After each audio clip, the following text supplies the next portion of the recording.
Dedi, elə bir böyük pulum yoxdur. Dedim, nə qədər pulum var? Dedi, 70 manat. Dedim, okey, sən o 70 manatı ver mənə. Getdim, aksesuarlar aldım Sədərəkdən, renkli gül aksesuarları falanlar.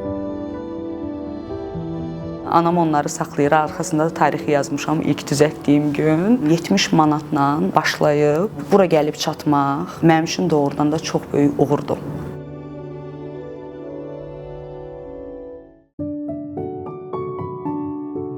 Mən Qasımova Sevda Nadirovna 1992-ci ildə Moskvada, Tomsk şəhərində doğulmuşam. 6 yaşımdan sonra Azərbaycanda artıq yaşamışıq və SN Dizayn qrupunun rəhbəriyəm. SN loqosunun yaradıcısıyam. Məktəbdə oxuyarkən hamıdan fərqli kimi gəlirdi Nadirovna soyadı mənim üçün, ata adım. Çünki biz Moskva doğumlusu olduğumuza görə orada Nadir qızı yox, Nadirovna gedir. 7-8 yaşım olanda bu Nadirovna kimsə məni səsləndirəndə, məktəbdə fərqi yoxdur, hardasa mən elə bilirdim bu brend bir addır da, yəni brend bir soyaddır və uşaq vaxtı həmişə arzuluyurdum ki, böyüyəndə mən bunu daha da brendləşdirim, daha da insanlara tanıdım. Uşaq vaxtı atam mənə həmişə deyirdi ki, sən mənim həm oğlumsan, həm də qızımsan və mənə o qədər bu söz deyilirdi ki, uşaqlıqda atam tərəfindən. Kişilərin xarakterləri güclü olur deyənə, mən də özümü artıq atam mənə sən mənə həm oğlumsan, həm də qızım deyəndə özümü çox güclü hesab elirdim. 8-9-cu sinifdə olanda evdə gəlirdim anama, atama deyirdim ki, mən işləmək istəyirəm. Anam atam mənə deyirdi ki, sən çox balacasan da, sən məktəbə belə oxu, universitetə qəbul ol, daha sonra işləmək haqqında fikirləşərsən. Hazırlıq dönəmləri gəldi, 10-11-ci siniflərdə, belə deyim, hazırlıq dönəmlərində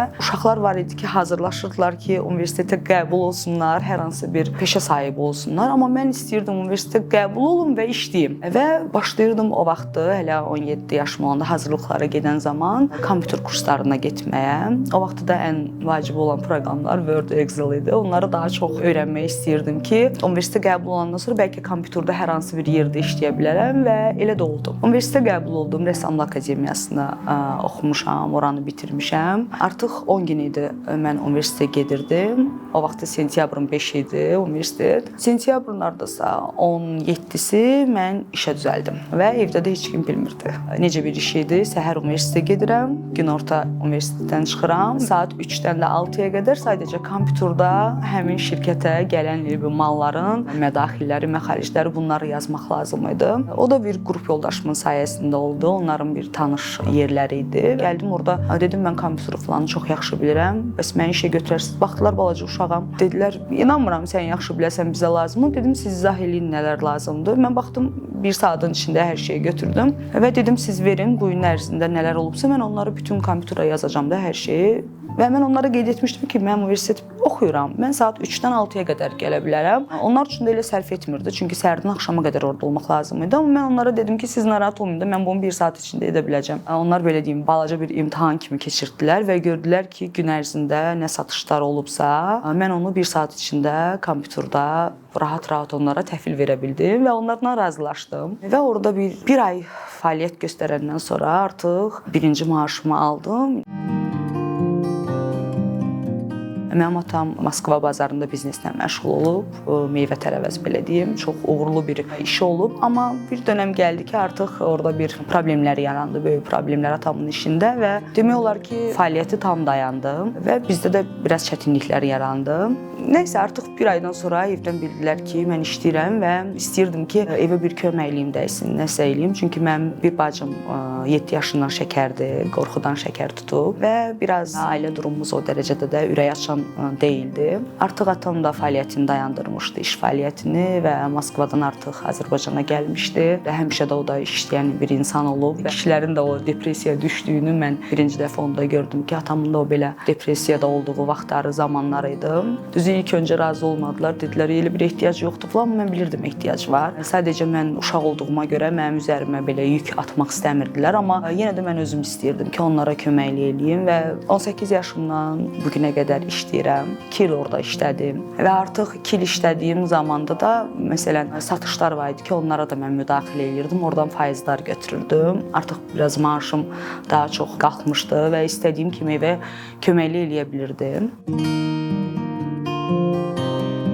müxtəlif sahələrdə çalışmışam. Qızıl işinə məşğul olmuşdum. Daha sonra salonum olub. 3 il orada fəaliyyət göstərmişəm. Onun da adı SM Beauty House idi Nərmanovda. Əlbəttə ki, bütün işlərdə qalxmalar və enmələr olur. Salon fəaliyyətimi dayandırası oldum. Çünki gördüm artıq orada istədiyim bir uğuru əldə eləmirəm. 2017-nin sentyabrın 19-u atam rəhmətə getdi.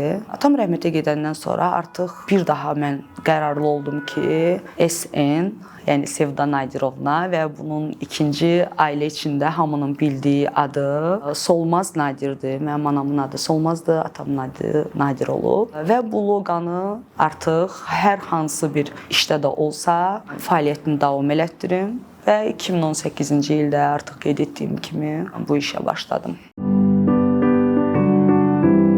Fikirləşirdim ki, nə iş qura bilərəm, ancaq gecə-gündüz o aktiv düşünürdüm. Bütün dostlarımdan, bütün yaxınlarımdan məsləhət alırdım və ağlıma gəldi ki, dekor. Çünki öz ad günlərimdə, yaxınlarımın ad günlərində biz sifariş verirdik bütün günü dekorları və çox vaxt da demək olar ürəyimcə olmurdu gələn dekorlar. Mənim səhifəm var idi, hansı ki salondan və ondan öncəki bizneslərimdən qalan bir Instagram səhifəm var idi. Dondurulmuş bir səhifə idi. Pinterest proqramından başladım, o səhifəni aktiv elədim və başladım sadə dekorlar, uşaq ad günləri, fotozonalar, nişan üçün falan belə başladım orada paylaşımlar eləməyə və gördüm insanlara çox maraqlıdır. Hamı soruşur ki, bu neçədir, bunun qiyməti neçədir və mən doğrudan da neçə olduğunu da bilmirəm. Sadəcə bir paylaşım kimi eləmişəm və bu biznesi açmaq üçün də ümumiyyətlə demək olar büdcəm yoxdur. Tam olaraq sıfırdayam. Sadəcə işləmək istəyirəm çünki işsiz dayana bilmirəm. Başladım ətrafdan hamıdan soruşmağa ki, dekorda anlayışı olan, dekor nə deməkdir, kimsə bilirmi bunu? Dostlarımız var idi, onlar köməkli elədilər ki, biz belə bir sklad var, oradan kirayə dekor verilir. Gedirsən orada dekorları kirayəyə götürürsən, hətta işçiləri də belə özləri verə bilir. Yük maşını da özlərinin var, özləri sizə köməkli eləyə bilir. Yəni dekoru necə ərsəyə gətirmək olduğunun bir tərəfini bilmiş oldum. Gələn məsələn zənglər var, amma heç bilmirəm bunları götürsəm nə qədər öncədən avans götürmək lazımdır, necə bir büdcə ilə başlamaq lazımdır, ümumiyyətlə bunun xərcləri nə deməkdir bilmirəm və bacıma müraciət elədim. Mənim özümdə 1 manat pul yoxdur.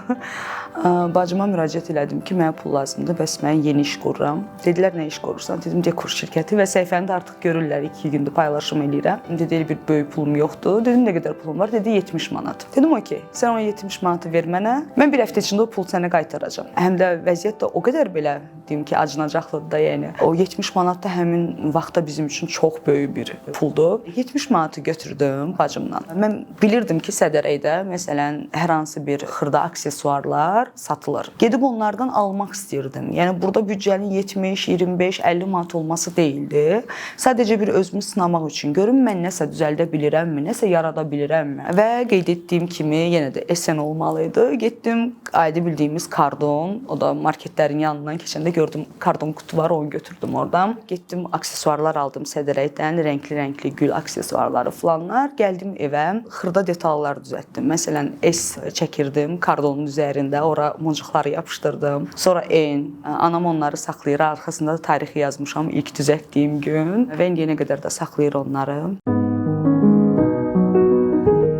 İlk sifarişi 10 gün sonraya mən açmışam 2018, 11 oktyabr bu işi və 21 oktyabra mənə uşaq ad günü bir dekor gəldi. Və gəldim ilk dəfə evdə danışdım ki, mama mən 500 manata fotozona götürmüşəm, uşaq ad günüdür, tematika Harry Potter idi. Mamam baxdı ki, nə deməkdir o, mən də başa sarıram indi internetdən göstərim ki, budur, belədir, elədim. Anama izah elədim, dedi yolun açıq olsun. Mən bilirəm ki, burada da sənin üçün hər şey uğurlu olacaq. Əlbəttə ki, ucuz variantlarla da etmək olardı. Məsələn, 500 manata olan fotozonanın maya dəyəri bəlkə də 100 manat, 150 manat da ola bilərdi. Amma idealist olduğuma görə, hər şey ideal olsun deyənə daha yaxşısı, eyb yoxdur. Mən burada məsələn nəyisə azaltmayım.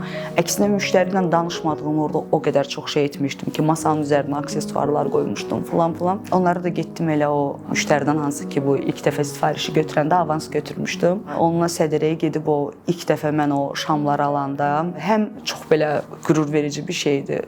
Anidən bir səhifə açmışam və anidən bir sifariş gəlib və mən o Sədərəkdə gəzə-gəzə, o aksesuarları axtara-axtara həm belə dolmuşam, belə həyəcanlanmışam ki, bu necə oldu da, yəni bir 10 gün bundan qabaq prosta elə belə səhifə açmışdım sadəcə. Amma bu günləri mən o sifariş üçün artıq hərəkət eləyirəm. Sədərəkdəyəm, hansısa bir sklada gedirəm, bannerə çap elətdirirəm falan və belə başladım.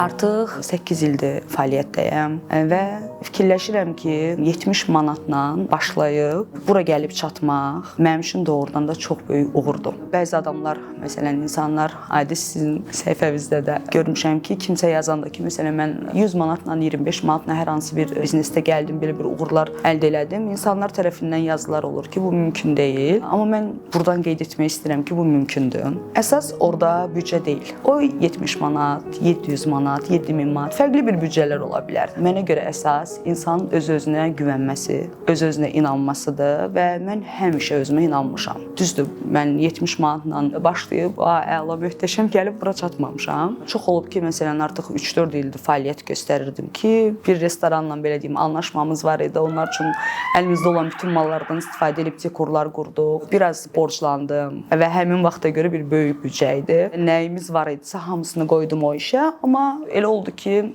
orucluq ayıydı. Orucluq ayında elə bil görməli idim bu işlərin hamısını. Gördüm, toylar başlayan zaman elə oldu ki, müdiriyyətlə sözümüz düz gəlmədi və hər şeyi orada dayandırdım. Dedim, nə qədər xərc qoysam da, nə olsa da fərq yoxdur, mən buradan çıxmalıyam. Artıq 4 ildir fəaliyyət göstərirdim o zaman. Demək olar ki, tam olaraq yenidən sıfıra düşmüş oldum. Amma bu dəfə evdə heç kimə bildirmədim, heç nə.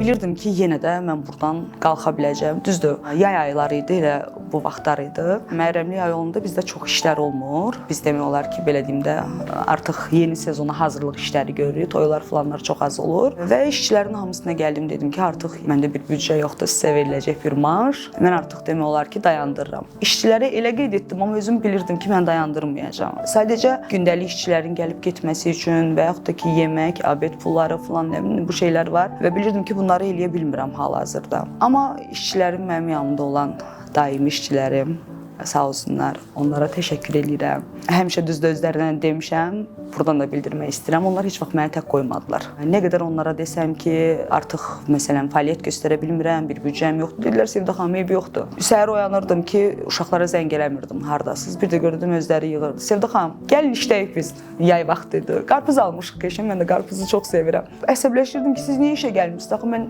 bağlayacağam bu işi yenidən də. Yəni istəmirəm artıq. Hər hansı bir işi ərsəyə gətirmək üçün orada əlbəttə ki, işçilərin əməyi danılmazdır və onlarsız demək olar ki, yəni mən tək ərsəyə gətirə bilməzdim bu qədər şeyləri və onlar da sağ olsunlar, heç vaxt məni tək qoymadılar, həmişə mənim yanımda oldular və bir ayın içində demək olar ki, dünən sıfırda olan təzədən bir şirkət, bu günləri bir ayın içində maşallah bir də gördük, Məhərrəmlik ayı idi, amma dəniz kənarı tədbirlər oldu, ad günlər oldu, partilər falanlar oldu. Baxdım ki, yəni dünənləri mən sıfıra gedirdim, amma bu günləri təzədən mən artıq özümü yenidən işçilərimi, hər şeyi artıq edə bilirəm. Yeni işlər götürməyə artıq həvəsim var. Artıq o danışdığım məsələdən 4 il keçir və əlbəttə ki, yenə də bugün də olur. Bir də görürsünüz ki, hər şey möhtəşəm, amma işin zəif olan vaxt olur və artıq bu günləri belə deyim, işçilər, maaşlar, falanlar, xərclər daha da çox böyüyür. Çünki müştərilərə hər zaman yeni işlər təqdim etmək lazımdır və bunun üçün də büdcələr lazımdır. Biz qazancımızı götürüb, demək olar ki, elə bir iş yadıma düşmür ki,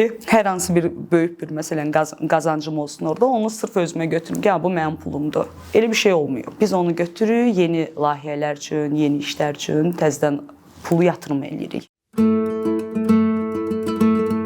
Mən sizə bir hadisəni danışacağam. Mən yeni başladığım zaman idi. Bu sifarişlər artıq yavaş-yavaş götürülür. Roza xanımın qızı mənim yaxın rəfiqəmdir. Gəldi mənə dedi ki, Seva, bəs mamam Xəzərdə çəkilişdədir və studiyanı bəzəmək lazımdır. Eləyə bilərsən, artıq sənin dekor şirkətin var da, belə deyim, açmısan. Və mən də bir ay deyil də heç o fəaliyyətdəyəm, belə deyim. Dedim, hə, eləyə bilərəm, problem yoxdur. Amma çox həyəcanlıyam. Xəzər TV, yəni bir verilişçi üçün 10 gündür fəaliyyətdə olan bir şirkətəm. Heç onda bir şirkət kimi də tam olaraq fəaliyyət göstərə bilmirəm. Roza xanımın özündən görüşdük. Onun qırmızı güllər mahnısı var idi o zaman. Onun təqdimatı idi həm də Xəzər TV-də. Dedi, istəyirəm studiya qırmızı güllərdən ibarət olsun. Dedim, yaxşı. Amma özündən soruşdum, nələr istəyirsiniz, necə? Dedi, fərqi yoxdur, sənin öz zövqünə həvalə edirəm. Və mənim zövqümə həvalə olunduğuna görə artıq burada mən özümü göstərməli idim. Həm bir kanalda orada artıq mənim işlərim təqdim olunacaqdı. Həm böyük bir tanınmış bir müğənninin, yəni dekor işini görəcəkdim və həmin dediyim o sklada yaxınlaşdım. Orada qeyd etdim ki, məsələn, mənə qırmızı güllər lazımdır, bu lazımdır, o lazımdır və bir büdcə çıxardıb qeyd etdilər mənə.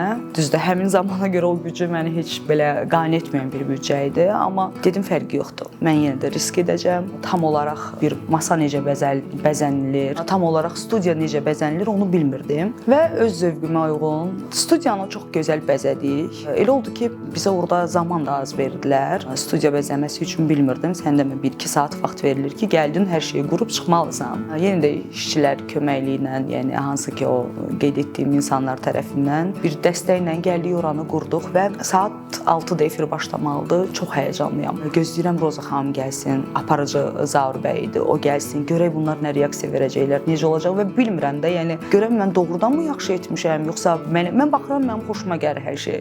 Və Roza xanım gəldi. Roza xanım da biraz soyuqqanlı qadındır. Gəldi, Seviçka buradasan, əla. Qalmışam belə, deyirəm, Roza xanım necədir? Əladır, keçir gedir. İndi tam olaraq anlaya bilməmişəm. Doğrudan xoşlarına gəldi, yoxsa gəlmədi. Görən necədir? Elə oldu, çəkilişin sonuna qədər mən özümü orada gözlədim və yenidən o rəyi almaq üçün ki, görən necədir, bəyəndinizmi? Və çəkiliş sonrası Roza xanımın da mənə qeyd etdiyi sözlər artıq mənə çox böyük güc, çox böyük motivasiya verdi və anladım ki, mən bu işi bacaracağam. İstəyir bunun çətinlikləri olsun, istəyir bunun hansı tərəfi olur olsun, mən burada özümü görürəm.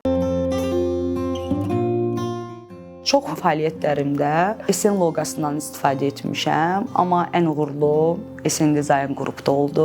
Çünki mənim istədiyim daha çox tanınmaq idi, daha çox kütlə arasında olmaq idi və artıq onu elədim. Bu günləri SN brendləşmiş bir loqodur. Məsələn, bəzən olur ki, heç mənim özümü tanımırlar, amma hər hansı bir salonda olsun, fərqi yoxdur, hər hansı bir məkanda olsun, kimsə dekordan danışır. Mən əvvəl videolarda özüm çəkilmirdim, yəni üz olaraq məni tanımırdılar. Hər hansı bir salondayam, indi mən də bir baxıma getmişəm, xanımlar da var orada. Nəsə dekordan danışırlar, deyirlər SN var, o çox gözəl eləyir, falan eləyir və kənardan eşidirdim, çox xoşuma gəlirdi. Və onlara sual verirdim ki, kimdə o SN? Dedilər, Sevda xanım var, Sevda Nadirovna. Bəs bizim qohumumuz onda eləyib, kimsə onda eləyib, falan belə danışırdılar. Deyirdim, doğrudan, bəs həmin xanım mənəm. Doğrudan sizsiz və çox maraqla qarşılanırdı. Və bu günləri videoların demək olar ki, 90%-ında özüm də çəkildiyimə görə hər hansı bir kütlə tərəfindən artıq tanınıram.